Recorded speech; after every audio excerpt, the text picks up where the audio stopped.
Hey, yeah.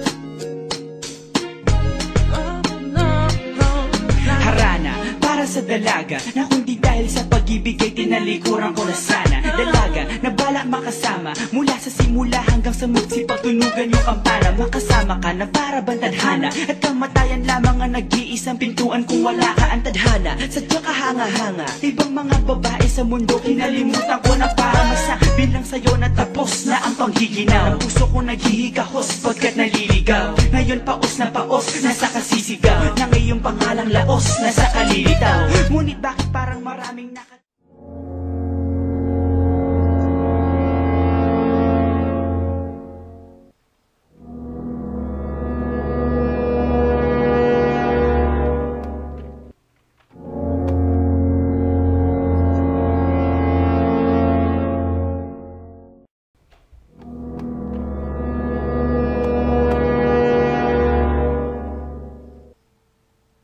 First blood.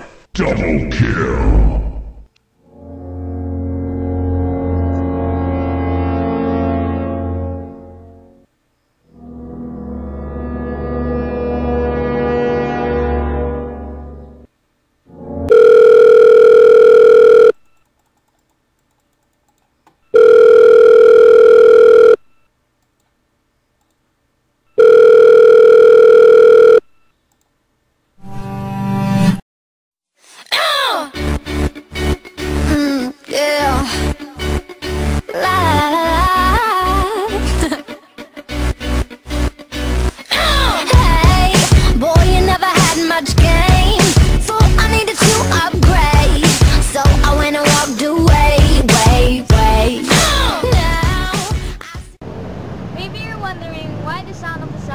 Also travels in your dream.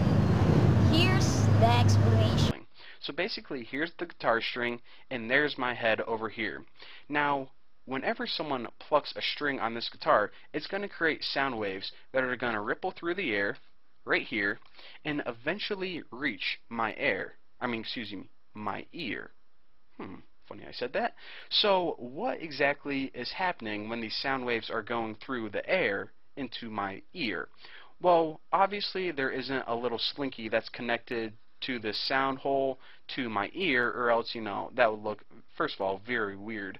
And second of all, it just doesn't exist. So what is happening? What medium is transferring the energy from the guitar to my ear?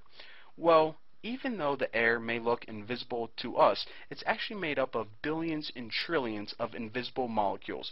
Molecules like nitrogen, oxygen, there's probably some CO2 in there, maybe some water vapor, H2O. So basically, when a guitar plays, these strings right here are going to vibrate back and forth and push against these particles in the air. Now, these particles don't go flying into your head, of course, and cause your head to start bleeding. They just bump into the particles next to them, and those bump into the particles next to them, and they eventually cause this ripple of air particles, and these molecules eventually reach your ear.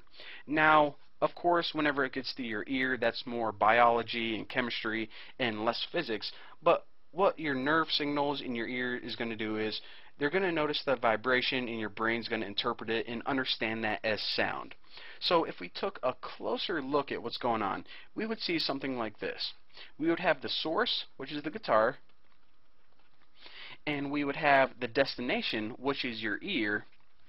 And remember that I said is sound works as a wave. So let's go ahead and take a look at this wave. We could graph it, something that looked like that, but in real life, let's go ahead and take a look at the air particles. So whenever we have a ripple in the wave, the air particles might be, very compressed, like this, and like this, and in between the waves, they wouldn't be so compressed. So let me finish drawing my dots, and I don't know if this is going to show up on YouTube, but let me make my brush size a little bigger, get the point across. Alright, that's a pretty good drawing if I don't say so myself. So basically what's going to happen is that these particles, and all of these dots represent a molecule in the air like carbon, oxygen, nitrogen, CO2, something like that. all of these molecules in the air aren't moving that much. They're just vibrating slightly, causing them to bump into the molecules next to them and transfer energy from the guitar strings over here to your ear, which is over here. So that is what happens whenever you pluck a guitar and it makes that sound. That sound is the string of the guitar vibrating back and forth, and whenever or each time it vibrates, it pushes against the molecules in the air and causes them to compress like this.